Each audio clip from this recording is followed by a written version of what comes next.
Hello and welcome to this week's lecture of the God Core podcast. Today we are going to be diving in and talking about the very sacred Jewish mystic path known as Merkavah, or the Egyptian spelling known as Merkabah. But before we dive into this lesson, I do just want to put a disclaimer out there, because this is very much sacred hidden knowledge that if one is not ready to hear the words that I speak, it can actually harm them. And I have experienced this firsthand, just even trying to tell people about the Greek translations in their English modern day Bible. So if anyone is coming to watch this video, coming from a modern organized institutional religion, such as Christianity, you need to understand that those systems create bad mind blocks in your psyche that teach you to block out anything that would be contrary to their thoughts, their theologies, and their existing doctrines and beliefs. And if you're coming from New Age and that form of religion, that is just for those that don't fit into the Orthodox religion of old, and it's still the same form of psychology of, oh, don't think like this. And that's also why a lot of people struggle to actually understand their Bibles, because these are Eastern texts that we try to read through a Western lens, and we try to read through centuries and centuries of Christian theologies and doctrines and dogmas. And therefore, those theologies distort what these texts were actually meant to teach. Because as I talked about in last week's video of parodies, these are very much layered texts. And the deeper you go, the less it stops being about a story and the more it starts being about you, the visionary, or you, the one that wants to take the path of Merkavah, the mystic path. Every person, theoretically, can attempt the journey of Merkavah. They can attempt entering into parodies. But only the most accomplished individuals, however, complete it. Because across traditions, again, as you can see, we have two different tradition spellings, the highest aim is that of gaining direct experience of consciousness and life itself, of the divine reality. The goal appears to be dependent upon two things. On one hand, it is dependent upon the visionary, you, okay, that's what they're called, visionaries, the inner awareness and spiritual development. Paul talks about it. Jesus taught about it. You need to go inward. A Jew is one who dwells on the inside. If you do not even know what's going on up here, you haven't even learned to balance your chariot to then start expanding into creating your Merkavah. Okay, so on one hand, you need to have a strong inner awareness and spiritual development. That is why I talk so strongly about meditation, about learning about your belief systems. That's why on my Friday episodes in my You Are Art series, I dive into your beliefs truly do create your life, and your blocks are usually just beliefs you have in your mind. And then on the other hand, it is dependent upon your perception and your ability to interpret text in scripture. So with that being said, let's dive into this week's lecture of the God Core podcast on what does the word Merkavah mean. So the term Merkavah means chariot in the Hebrew. But then in the Egyptian tradition, as you can see, I've broken it up. It's because it is three words and they each have their own meaning to then create Merkabah or Merkavah, depending on the pronunciation. So as you can see, Mer refers to the specific light seen only during the 18th dynasty in Egypt. Ka refers to the spirit or the individual spirit. So you have a spirit. And then Ba is a spirit's interpretation of its particular reality. So in our reality, it would be the body or physical reality. And so Merkabah is a tetrahedron, which is a counter-rotating field of light that affects spirit and body simultaneously, also known as your chariot or vehicle. So I want to talk about the tetrahedron. I have to say that a certain way because that's not how my mind pronounces it. We're just going to talk about it though real quick in the 2D form. You're probably familiar with this symbol. If you've studied occult symbolism at all in your past, you will know that this symbol has many, many, many different places in history. And I want to talk about that for a moment before we continue on with the chariot and so forth, because it's important to understand where these symbolisms come from. So this is your chariot, and it has a lot of different meanings. And this star, which is also known as ether, okay, because it's all the elements put together, is broken apart. You get two different shapes. And we're going to come back and talk about these shapes later on in the episode, but just right now I do want to take a moment to talk about occult symbolism because these shapes have many different meanings. So it's referred to as yang. It is masculine. It's referred to as yin, which is feminine. As above, so below. And if you know anything about metaphysics, you know that is how reality or consciousness creates. So this is source. This is what people like to call God. Out of source comes all things. That's why God is omni. Okay, now you have yang and yin, which is polarity, and that's how you create. Because then you get pre-atom, then you get atom, then you get elements, then you get plants, then you get humans, and consciousness keeps expanding. Okay, so I want you to take a note on that real quick, because I want to read you something, and this is a passage from the Mishnah, which is one of the most important and honestly most guarded texts in early Jewish mysticism, because it's basically drawing a boundary around sacred knowledge. Notice Merkavah, okay? And so I want to read you something, and I want you to pay close attention, because as above, so below, as within, so without. You've probably heard me say that before. It's one of my key principles of kind of, that North Star that guides you through esoteric work. Is found on the emerald tablets in Egypt.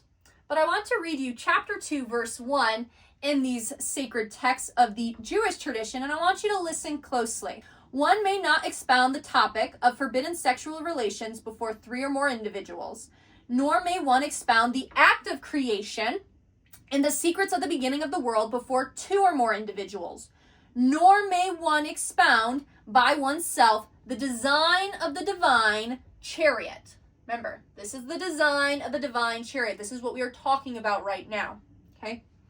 A mystical teaching with regard to the ways God conducts the world, unless, okay, he is wise and understands most matters on his own. Most people do not think for themselves. They are of a slave mind. And we'll talk about that later, involving masculine and feminine principles. And the Mishnah continues in the same vein. Whoever looks at 4 matters, it would have been better for him to have never entered the world. This is the part I want you to listen to. Anyone who reflects upon what is above the firmament and what is below the earth, what was before creation and what will be after the end of the world, and anyone who has no concern for the honor of his maker, who inquires into and deals with matters not permitted to him, deserves to have never come to the world. Okay, did you catch it? As above the firmament and as below. Okay, as above, so below.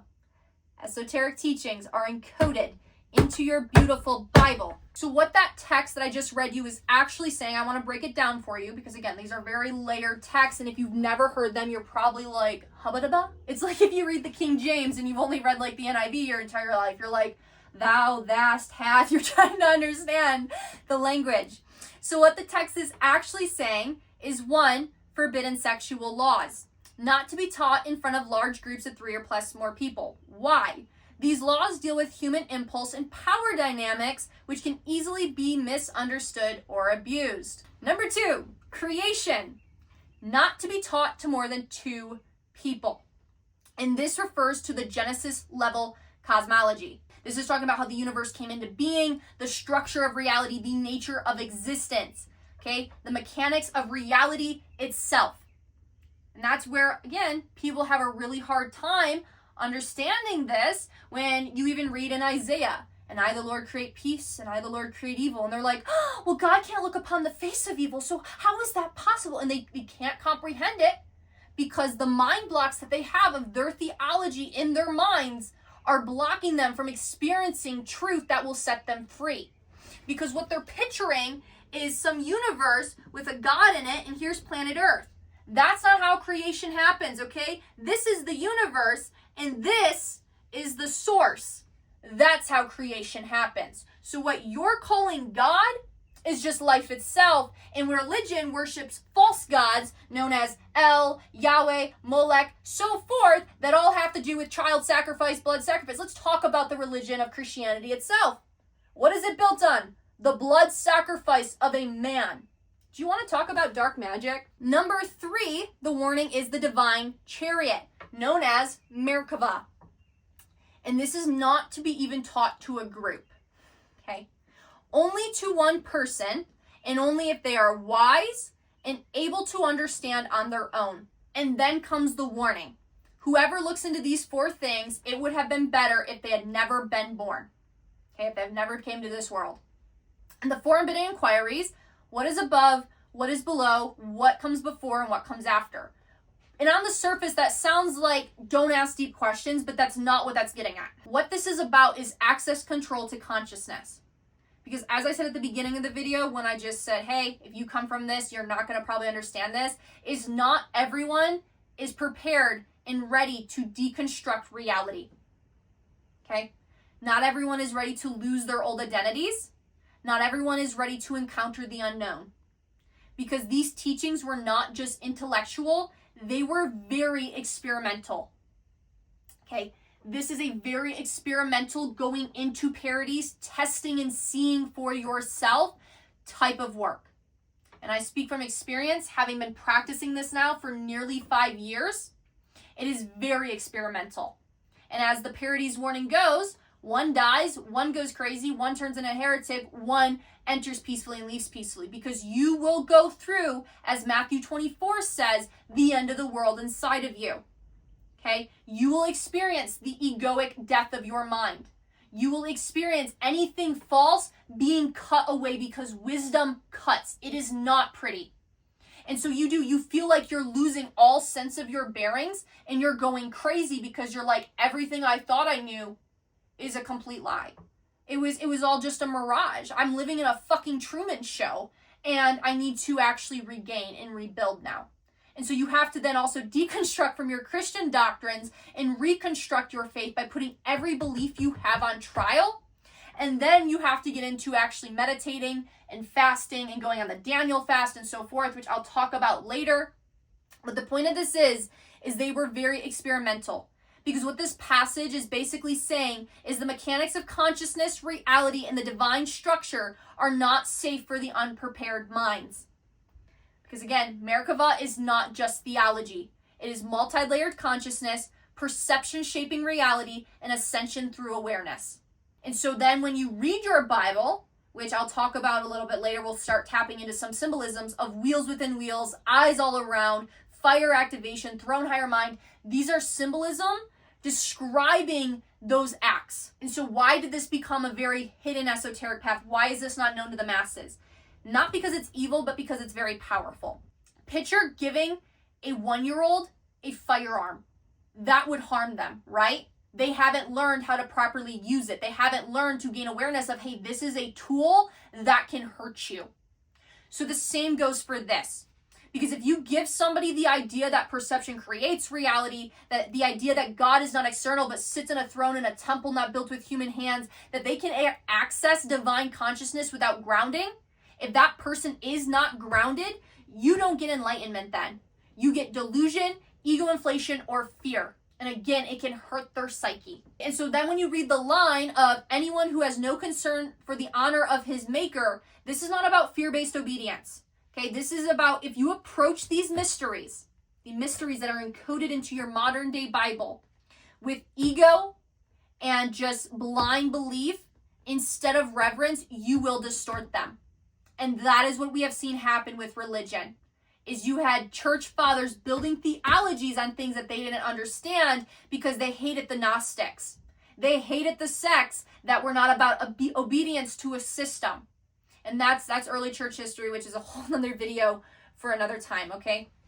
Because what that text is essentially saying is the architecture of reality, of creation itself, and the operating system of consciousness, which is Merkavah, are real, but they must be entered into and not studied. And most people never actually enter into their texts because they're taught to just take it literally, take it as it is, don't question it. Yep, put it up on a pedestal, worship it, and beat down your neighbor with it. Yep. I want to have a biblical life. No. Okay, they were meant to be entered into. I know many people that just study. They study their Bibles 3 days a week, Sunday morning, Sunday night, Wednesday nights, Saturday if you're Seventh-day Adventist, and so forth. And it's like going to a restaurant, looking at a menu, and being like, oh yes, I'm gonna, ooh, that chicken looks pretty good. And never actually ordering food, okay? These texts were meant to be entered into. They were meant to have inner transformation happening to you so that way you could learn to command your chariot. The bottom line is that passage that I read to you is not about anti-curiosity. It is about there are levels to understanding reality. Because again, the term Merkavah refers to chariot or celestial throne, depending on the interpretation, described in several scriptural accounts, such as Daniel 7, you see it in Isaiah 6, you see it in Ezekiel 1, and although the term Merkavah is not mentioned in the first chapter of Ezekiel, the rabbinic literature and the expression of Merkavah is used in reference to various interpretations of Ezekiel 1. For example, what I just read to you, the Mishnah 2:1, chapter 2, verse 1. Okay, that whole, here's the warning as above, so below, that is in reference to that. The earliest surviving use of Merkavah referring to Ezekiel's vision is found in the Sirach 49:8, which I want to read to you. Which, if you don't know what the Sirach is, it's found in the Catholic Bible. This is a Protestant. My Catholic Bible's over there. But I do want to read to you. I have it up on my screen. Sirach 49:8. It was Ezekiel who saw the vision of glory, which God showed him above the chariot of the cherubim, okay, of the angels. And then on the relationship of the Hekhalot and the Merkavah literature to interpretations of Ezekiel, there are different books that you can find, such as The Faces of the Chariot, Early Jewish Responses to Ezekiel's Vision, and so forth. Ezra is also an additional source which displays an interest in decoding divine secrets associated with the scribes and the sages. The text depicts Ezra as a priest and a scribe. Although Ezra has never gone down into the deep and neither ascended into the heavens, as seen in Ezra 4:7-9, his interest in esoteric knowledge is clear and is understood to be the source for his deep understanding of revelations and visions. Invited by God to reproduce the law, Ezra receives divine revelations as well as special understanding and wisdom, such as, "Then I opened my mouth, and behold, a cup was offered to me, and it was full of something like water, but its color was like fire. And I took and drank, and when I had drunk it, my heart poured forth understanding, and wisdom increased in my breast, and my spirit retained its memory, and my mouth was open and no longer closed." In the second book of Baruch, which is also found in the Catholic Bible, the tradition of decoding secrets and revelations is also linked to the wisdom of the scribes and sages. Baruch, the scribe from the book of Jeremiah, is portrayed as a leader of the community who is involved with tradition and law. As a wise man, he instructs the people to observe the Torah and its laws and writes to the exiles in Babylon. So this symbol, Merkavah, has been hidden in plain sight across scripture and Jewish mysticism, ancient cosmology, and your own consciousness. And this is not just a chariot or a vision. This is a system and a process and a transformation. And when you actually understand it and you understand how esoteric your beautiful Bible is, it completely changes how you read Ezekiel, Daniel, and Revelation, and more importantly, how you understand yourself. And though the term Merkavah does not appear itself like as a word in Ezekiel 1, it does appear in later rabbinic traditions that refer to the vision as the work of the chariot. And that is important because what Ezekiel is describing is not random imagery. And this becomes one of the most central mystical systems in early Judaism. And so now I want to talk about the system of Merkavah, because you cannot fully understand Merkavah unless you also understand Hekhalot. And Hekhalot, I'm going to write this down for you. Hekhalot means temples or heavenly chambers of divine realm, heavenly places of consciousness. As you see the second and third heavens in the book of Enoch, it talks about 7 heavens. You know, Elijah goes up in a chariot and a whirlwind. You know, this is Merkavah. Okay, all these great men in the Bible, they were magicians. Yeah, Solomon. Not to go back to esoteric occult symbolism real quick. Kind of got off topic, hopping around. That's, you know me, if you've been watching my videos. But this is the Lesser Keys of Solomon, and I want to show you something real quick. You know, our great godly man who was so wise. He did a lot of dark magic, you know. Okay, look at this symbol. Do you see those little stars? These are all Alpha, Omega, as above, so below. Okay, again, you're manipulating energy because these are the elements. When you understand how complex this is, when you understand Solomon did do magic and even dark magic, not to get into that one of blood sacrifice, and you see that with him making temples for false deities, okay, you start to realize how much more there is to your Bible and how much more there is to the world. So if you've ever studied tarot cards, because the secret societies made them to teach, they were playing cards for the upper class because symbols are the language of the soul, you're going to notice that the magician, okay, you start off as a fool, and then a magician realizes that he can create his reality. Now you've started to go on to the path of consciousness, of ascending. Okay, and so with the elements, he has 4 elements. He has a wand, he has a cup, he has a pentacle, and he has a sword. It refers to the 4 elements of earth, fire, water, air, and then he has yin and yang, as above, so below, spirit, ether, because you need them to create. Another, just beautiful thing of Solomon I want you to look at, this hexagram of Solomon, okay? This is the parchment that of which they create. And then when you understand all of this, then you start to realize the angels' names are actually codes to get into layers of heaven, of consciousness. And yeah, it's a whole very in-depth practice of this tradition. So what you get here together with Merkavah and Hekhalot, Merkavah is how you ascend, and Hekhalot is where you arrive. Because the goal of this practice of entering in, of having a spiritual walk, was direct experience of life itself, of consciousness. Okay, and this is where most modern theology, especially Christian theology, completely misses it, is because the goal was never to build an external religious system that was built on blind belief, passive faith, and obedience to laws. Okay, that is why Paul says, the letter killeth, but the spirit give life. That the law was a schoolmaster, it is no more. That's why Jesus says the entire law can be summed up to this. And yet, modern Christian theology is still, oh yeah, guys, we got to follow these 10 commandments, and we got to follow Leviticus and cherry pick it to hate our neighbors. And they're completely missing what these texts actually were meant for. Because even Paul says that you should have discernment and you should test all things. You should never have blind belief or passive faith. And Stephen even calls that out. And in the book of Acts, well, he's referencing Amos in the book of Acts, which actually we can talk about real quick if you guys want, because it is on topic, and sometimes we hop around, okay? So if you have your Bibles, feel free to turn to the book of Amos. Amos chapter 5, verse 26. And I want you to read something, because again, sometimes we need to see it with our eyes to realize what's actually in our own Bibles. Okay. So in verse 26 it says, but ye have borne the tabernacle of your Molech and Chin, your images, the star of your God, which ye made to yourselves. Therefore, I will cause you to go into captivity beyond Damascus, saith the Lord, whose name is the God of hosts. Do you want to take a guess on what that star of your God is? This goes back to child sacrifice. This goes back to dark magic. Again, life is in the blood. So now I want you to turn to Acts 7:43, and I want you to read something. I want you to read something with me here real quick.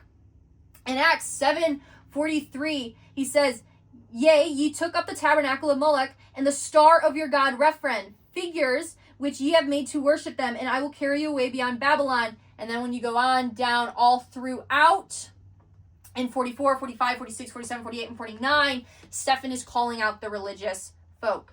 Okay, the star of Saturn.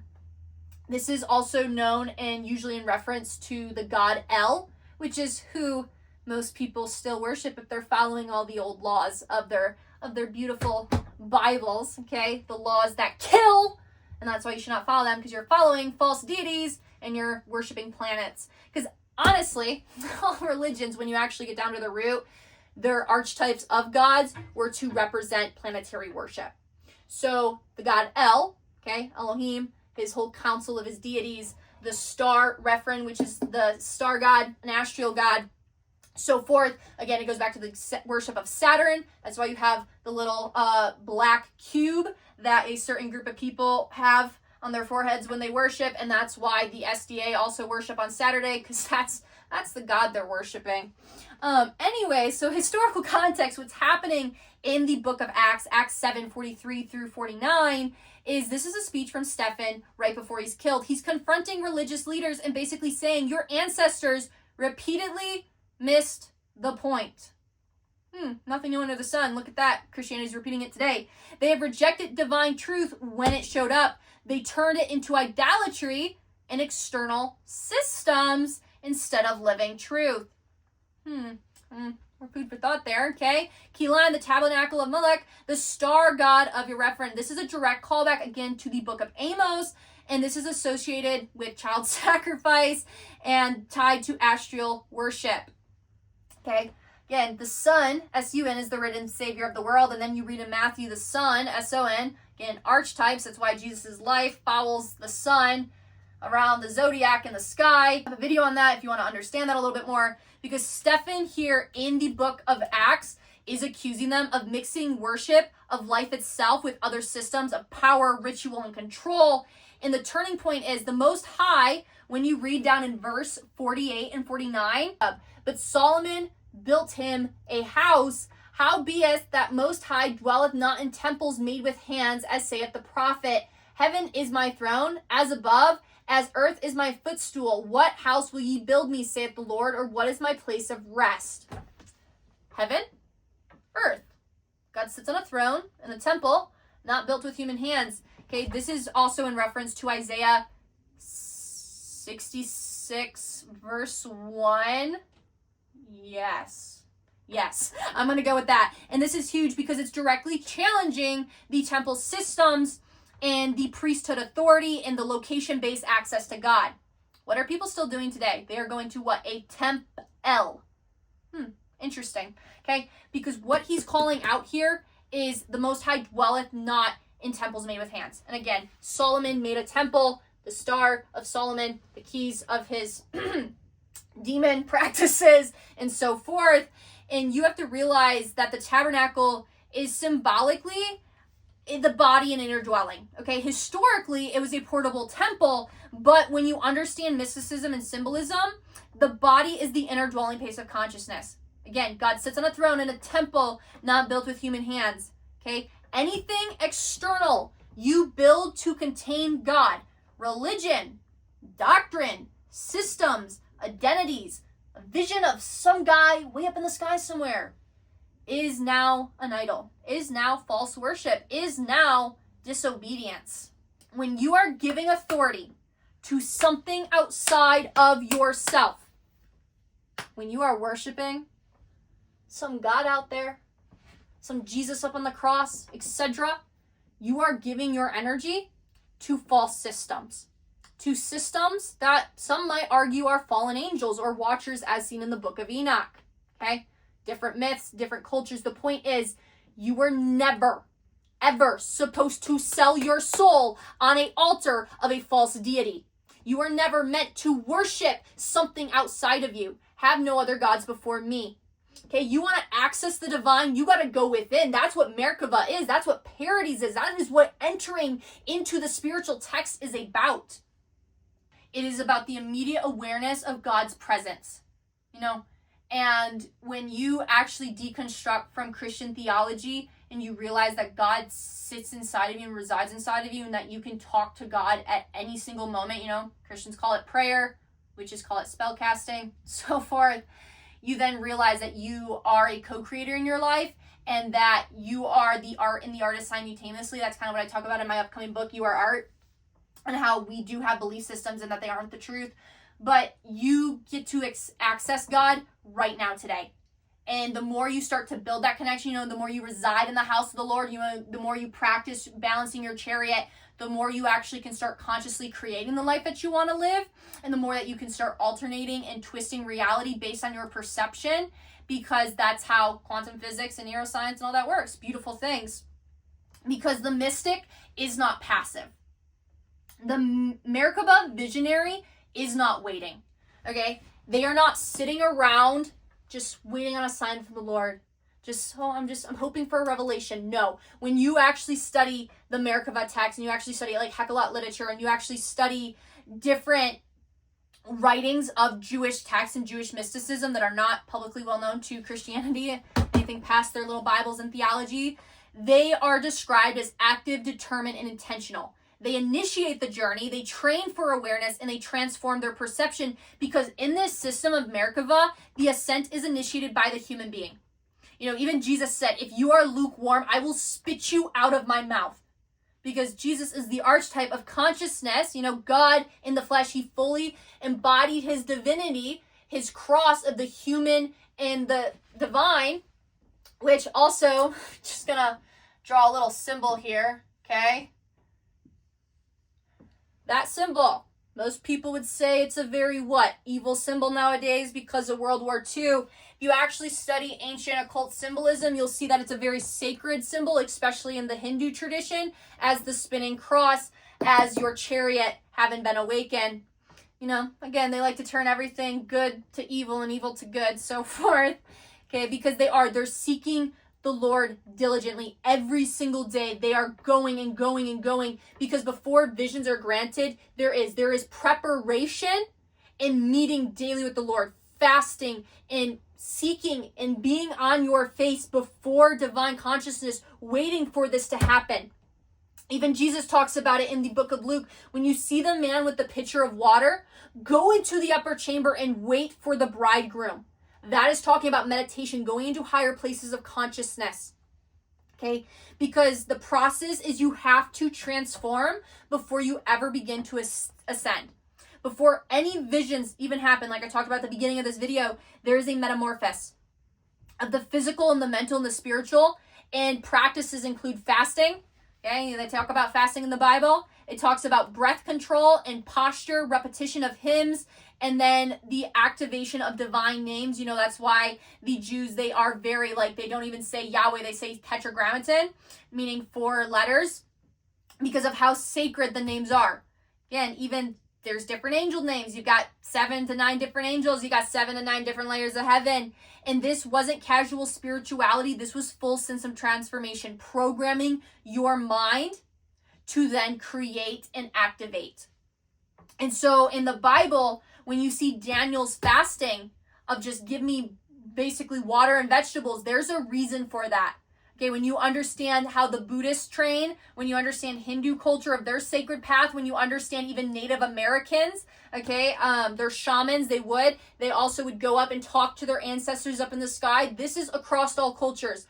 Every culture had their own terminology and their own path to this, and they ate a very healthy diet for it. When I started practicing this, I went vegetarian. And that also breaking your sugar addiction, that does wonders for the body too, when you realize that sugar is more addictive than cocaine. But no, you have to detox your body. I would consider also doing a heavy metal detox and a parasite detox. Wormwood is a natural plant to help get rid of parasites in the body. You know, we deworm dogs, we deworm horses. Why aren't we not deworming human beings? But you have to eat a healthier diet, and you have to prepare for it. And I actually did go vegan for the past year and a half. I wanted to see if that did anything, switching from vegetarian to vegan. And I realized that it did not do that much of a difference. So I'm kind of back to my just whole foods vegetarian diet, unless I'm not actually actively practicing this and I'm just practicing my daily meditation and breathing postures. Then I might eat a piece of chicken every now and then and drink my energy drinks. But when I'm practicing this, I'm just drinking tea and water. And then I do have electrolytes and those little tiny ginger ale cans. When you come out of just meditation and deep meditation, you will probably feel drained in the body, because again, you have to practice. You have to strengthen your chi. You have to strengthen your body. You have to work out. You will feel very depleted. And that's where I do have electrolytes or something just to spike that kind of sugar in you real quick. Personal experience. Again, it's very experimental. So food for thought there with that. Breath control. I would recommend Tai Chi or yoga. Christians will say yoga is demonic. No, it's actually very sacred. I personally have done both. I do prefer though Tai Chi, just because it is more, in my opinion, moving around energy. In my experience, yes, yoga does move around and it opens up the chakras and aligns them, but Tai Chi is very much, it's also, I'm not gonna squat in front of the camera, but you're bringing it up and then you're exhaling, you're inhale, exhale. And actually, when I started practicing this, I met a monk who introduced me to manipulating energy with the body and actually learned to harness it. And when I first, met him, I was like, you're full of shit. But then I realized, fine, I have nothing to lose. I'm going to practice it. Paul says in 1 Thessalonians, test all things, and I realized how real he was. He taught me a practice that I didn't learn until later on, actually had multiple benefits. You know, I like knowing the reason why of things. But if you want to start practicing like cleaning the energy like in your heart and also cleaning out your lungs, because again, you're a body of energy and emotions. You want to, he taught me you're going to do this like 9 times here, 9 times here, 9 times underneath. And then I found out again later on, that's actually in the Eastern culture. It actually cleanses the heart and lung pathways. So you don't need to hit hard. It would mean that you have a spot by your groin area that you can hit, and then under your legs, not to like bring up my leg, showing people my feet, but underneath your knees, you want your leg relaxed, and then you'll hit that starts cleaning out. And then to practice energy manipulation, if that's something you're interested in, once you start practicing meditation, again, there's levels to this, guys. The one thing that the monk taught me to start bringing your energy is you're going to visualize, you're going to do this for 30 seconds, and you'll want to be sitting in a posture. Again, posture is very important. And you'll visualize, you know, the white light, like this energy coming to your hands, and you'll just be practicing your breathing. And then after 30 seconds, you'll do this, and you might start to feel like kind of pin pricking like energy. And then as a child, you know, you did this, right? You're going to do that for 30 seconds. And then you're going to start to see energy.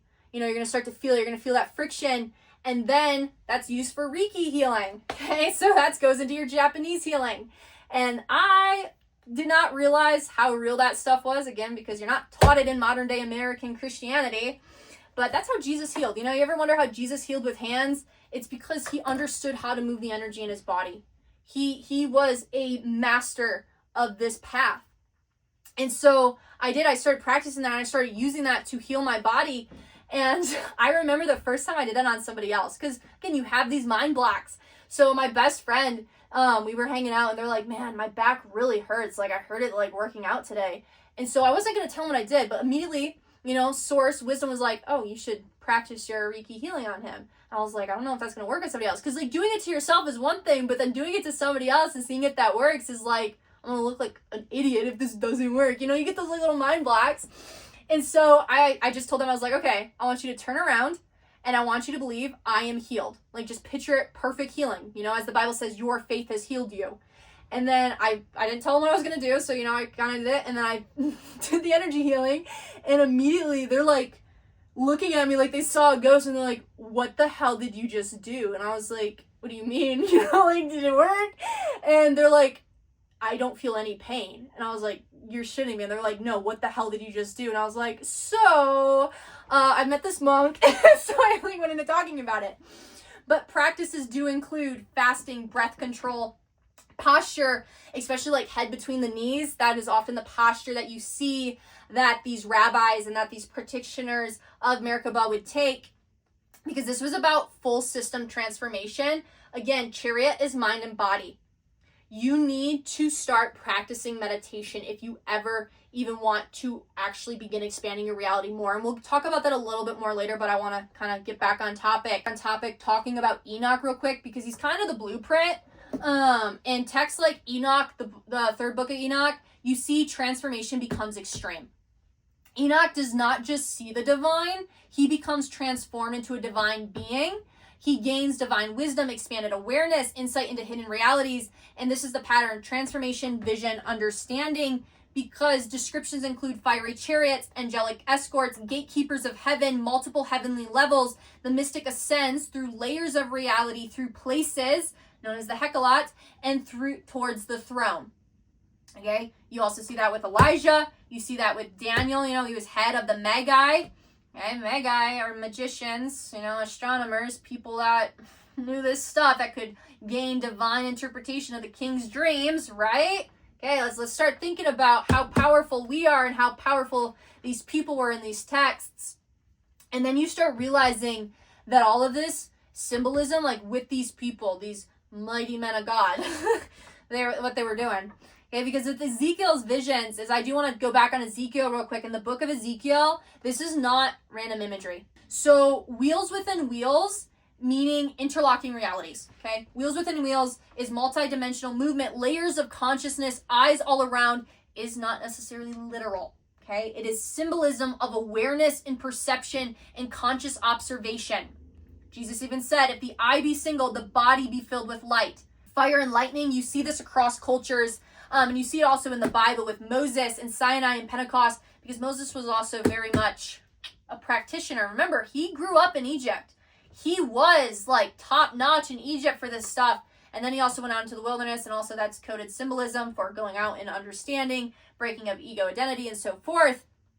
But this is talking about so much more, again, than most people even understand.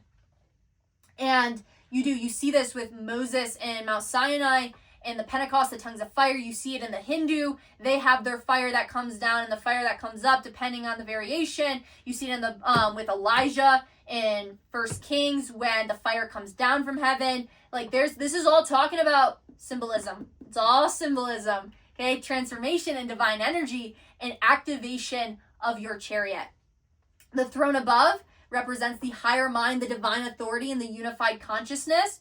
Most people identify with their dualistic mind, and that's where I would say it's sometimes hard for people to understand things, because our dualistic mind, the tree of good and evil, the intellect, it will always have a left and a right. You ask it a question, it'll give you a pro and a con, but higher consciousness, you remove yourself, you become the son of man, the Lord of the Sabbath, we are supposed to be at rest in our bodies, and you start to realize what's going on in your mind, and you can see it from a higher place of perception. And then you also see in the Book of Ezekiel, I talked about this before on a different video about the four creatures, the lion, the ox, the eagle, and the human, and they represent and symbolize different aspects of things going on inside of you. Because what Ezekiel is actually describing is not something out there. It is about the fully integrated human system. When awareness is unified, when perception is clear, when energy is activated and identity is aligned, that, my friends, is Merkavah. Because it's very much sacred geometry, and that's where I want to start circling back to the geometry and the aspect of this. And I also want to kind of circle back and talk about the masculine and the feminine, because that is how you actually start then practicing on controlling your chariot. Because sacred geometry is in everything, okay? Across all cultures, systems appear in geometric form. And I'll actually put something up on the screen to show you of the flower of life. It is interlocking circles, infinite symmetry found in Egypt, Mesopotamia, Israel, Greece, across all cultures. Because inside of it is Merkavah. Yes, the star, the two interlocking triangles of upward expansion, heaven, downward, grounding earth. And I don't know if you've ever seen the movie, it has Donald Duck in it. Magic Land? Yes. Magic Land. I was having to picture the cartoon. If you haven't, look it up. He kind of starts talking about the sacred geometry found in the ancient world, especially in ancient Greece. And it goes through, you have your sacred rectangle, you have your sacred triangles, and so forth. Because together, this creates unity. Okay? Together, this right here, when you have masculine and feminine, you have union, right? The man and the woman come together, and then they birth a child, a new identity, okay? When you have father mind and mother body emotions, when you understand it in terms of let's say neuroscience, when the belief system and the nervous system, which is the unconscious part of you, you have your subconscious brain, you have your conscious part of your brain, which is 10%, you're supposed to tie 10% to God. And then you have your body, which is the unconscious nervous system. When these two, when the mind and body are in coherence to each other, they create a new state of being, which is a new identity, a new child, okay? So you get union, you get balance, left and right. You're supposed to balance your brain, balance your left and right brain. That's why Jesus said, cast your nets to the right side. That's why the door to the temple is on the right side, because in meditation, most people are very much heavy left brain. They're very intellect. They're being led by Ephraim rather than resting in the tribe of Judah, which is the right side of your mind. That's what it represents, being led by the spirit, the tribe of light.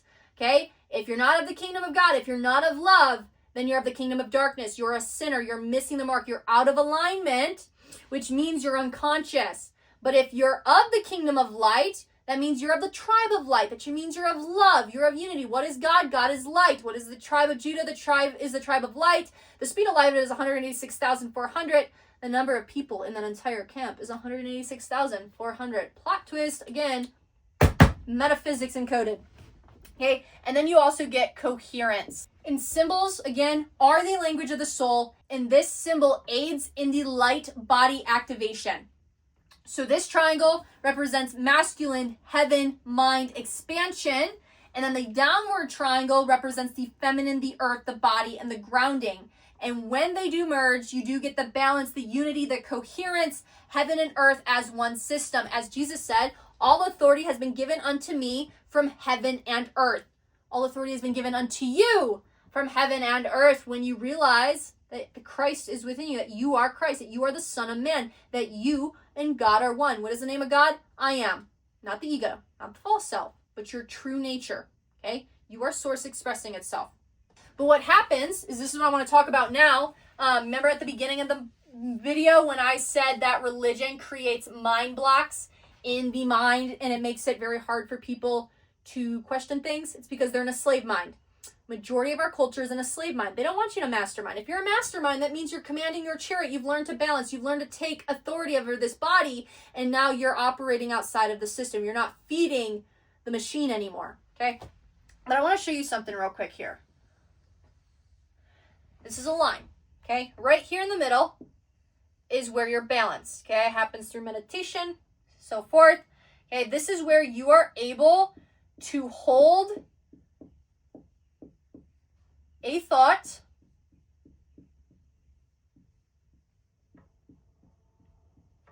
without rejecting it or accepting it. Okay, you're able to, as the Buddha says, you need to empty your mind and you need to separate yourself from your thoughts. So in meditation, when you practice self-awareness, when you get to this healthy state of balancing your chariot, the light or the left mind, you're able to see your thoughts and realize that you no longer identify with your brain. You no longer identify with the false self, with the mind, and you realize that it's a tool. So when a thought comes through, you don't just identify with it. You, as Paul says, take every thought captive to Christ. You now take this thought captive when it comes into your mind, and you either say, you know what, I like this thought, yes, because it's aligned with love and expansion, or no, I'm sorry, that's not my identity. Nope, I'm not going to believe that lie. And you're able to then also hold thoughts that I give you, again, this whole new concept that you've probably never heard of, and you're able to sit with it without rejecting it and without also just fully accepting it. Because I don't want you to ever blindly accept what I tell you. I want you to have a healthy level of curiosity and skepticism, because that is here. And if you are overuse in the left brain, which is the masculine, okay, that's what it represents, logic, okay, you have harmful beliefs. It can lead to skepticism, adopt atheism, and you will reject the idea of objective truth and claiming everything is just opinion. This can create social Darwinism. This is moral relativism fouls, and this is also known as old paradigm orthodox religion. Rules, structure, tradition, authority. Okay, you're super closed-minded and you're super skeptical if you have overuse of your left brain. Now, on the flip note, if you have overuse of your right brain, okay, so where this is like old Orthodox kind of traditions, this would be more New Age. Okay, this is more New Age religion. This is more Old Age religion, okay? This is, oh, it's just whatever I feel. It's this, it's that. And you're just naive, okay? So here you become too closed-minded and skeptical. On this end of the scale, if you are bottom up, you're just led by your emotions and driven by that. You know, that's why the woman isn't supposed to lead. You know, the man is head of the body. Not actually, okay? You're supposed to submit to each other. Paul made that very clear. But in symbolism, your emotions should not be leading you, okay? You should have Christ as the head. You should be leading your body. And then you should think through it. And then you should trust your gut. But you should not let your emotions that are like waves in the sea be leading you. You know those people that are led by their emotions. They're nightmares to be around sometimes.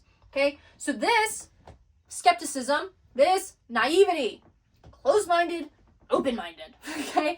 And right imbalance, again, makes you naive, blind belief. You know, you just accept, oh, yeah, Christianity is the one true religion and everybody else and everything else is false. Nope, I don't want to hear it. Okay? You're naive. You're just blindly believing what they tell you. Religious extremism happens with the right imbalance, total belief in faith, not actually checking anything for oneself and just taking another words for it. Yep, Jesus definitely died on the cross for my sins. That's what my pastor said, and that's what all these people believed. No, if you actually look into it yourself, that's 11th century theology. Okay? This can create moralism of New Age, and that's, again, just right in balance. Feelings of unworthiness, feelings of self-loathing, order following. And balanced thought is slave thought. If you are imbalanced, you are not balanced in your chariot, which means you have not activated your Merkavah. You need to have healthy open-mindedness and skepticism. Okay? Closed-mindedness. You need to be able to hold a thought without ejecting or recepting. You need to balance your mind. Because this is where Merkavah then becomes Merkavah, because the human is the energetic system. Not metaphorically, but structurally. Okay? You have an energetic body. You have a mental body. And you have a physical body. And that is where, okay, I've talked about chakras before. You have 7 layers of heaven inside of you. 1, 2, 3, 4, 5. 7, okay? Chakras. You got 7 of them. Root chakra here, which is blocked by fear.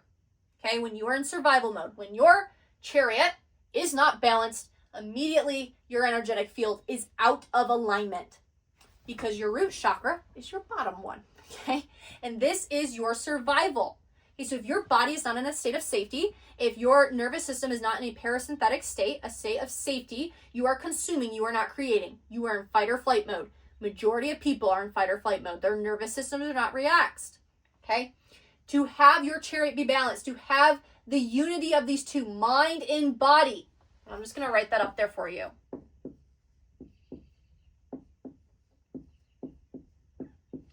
That is meditation.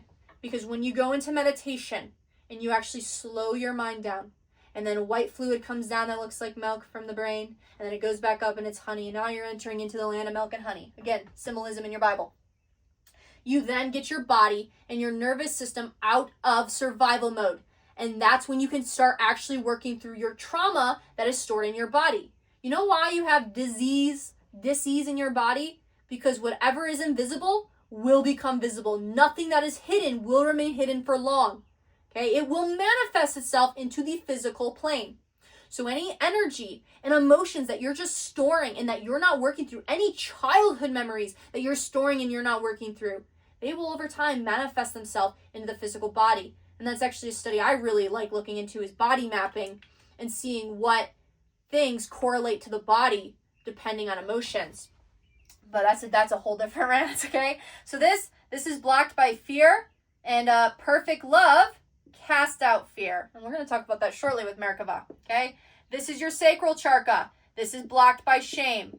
And this one is sadly very distorted in our society, especially with purity culture in the Christian church.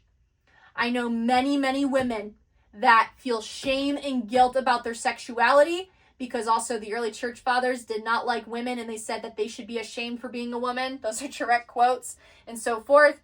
But even just my friends, I know many that we've talked in person and they were like, yeah, you know, I was told my entire life that sex is so bad, and then they expect me to pop out a kid as soon as we're married, because I kind of grew up very much in that kind of quiverful, have kids as soon as you can, child bride movement.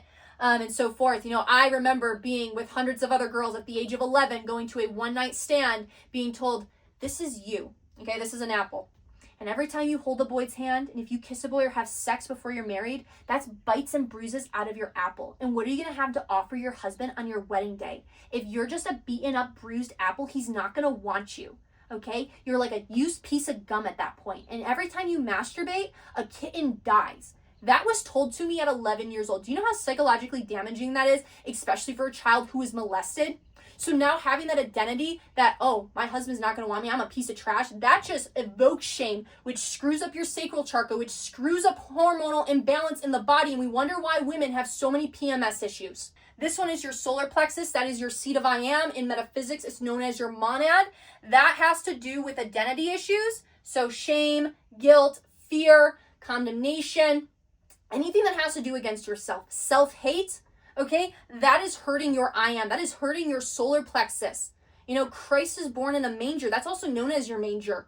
So your new identity, you got to get this balance, which means you got to let go of the hate. You cannot hate yourself into a version that you love. Okay? And I'm just going to put hate there, but there is several things that are connected to that. Just because you have to understand, again, frequencies, I'm going to put it up on the screen. Lower frequencies keep you stuck in realms.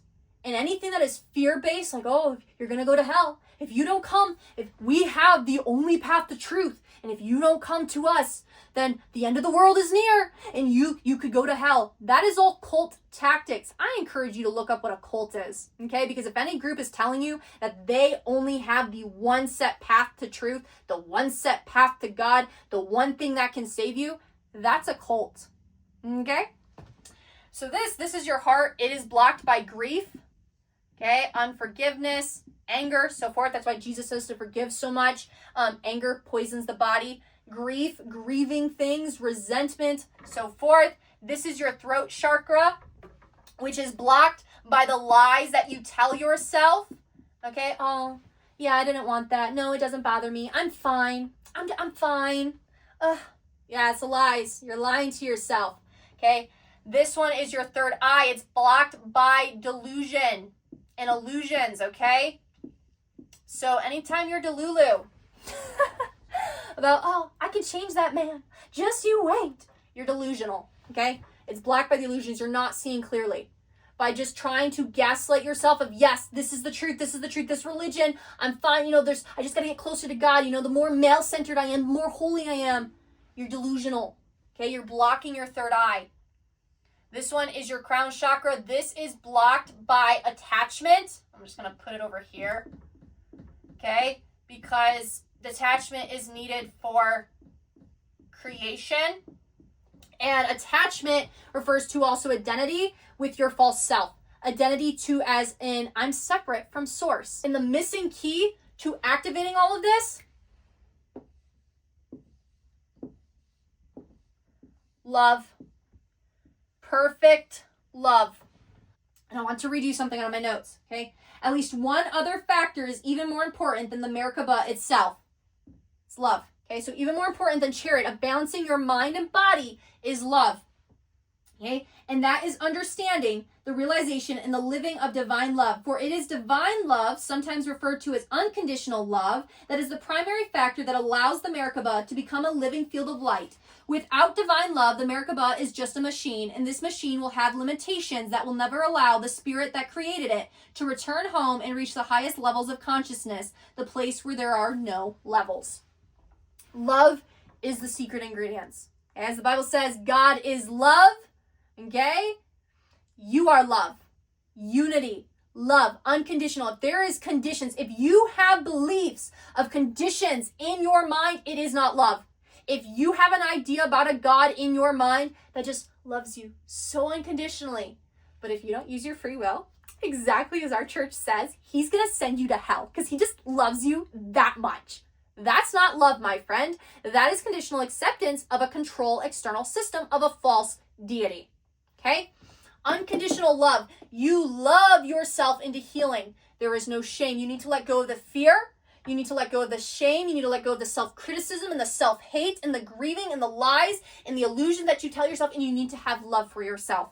Because you have to understand, you can study this system, you can learn the structure, you can understand the system, but without it, nothing activates unless you have love.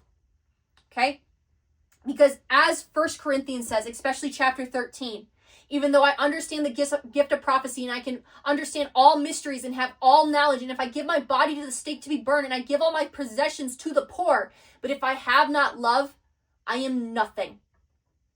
Because love intergates the system, it stabilizes the field, and it expands awareness.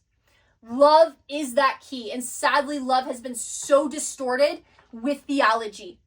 So there is a lot more to life than what you've been taught, and there is a lot more to this. So if you are going to practice this, you need to actually start meditating, and there is different ways to practice meditation. The first way I would recommend before you go inward in your head is actually just building your focus just in the present moment. So practice meditating, sit in a position that's comfortable, or you can even lay down flat if it hurts you to sit up with your back, and just stare at a certain point and work on getting your mind to the present moment. Because the ego, the false self, only exists in the past or the future. You know, the dualistic mind, it gets you constantly worrying or gets you on trains of thoughts, and you need to focus on getting your attention right here. But because with social media and everything, our attention spans have been completely disrupted, which completely disrupts your system.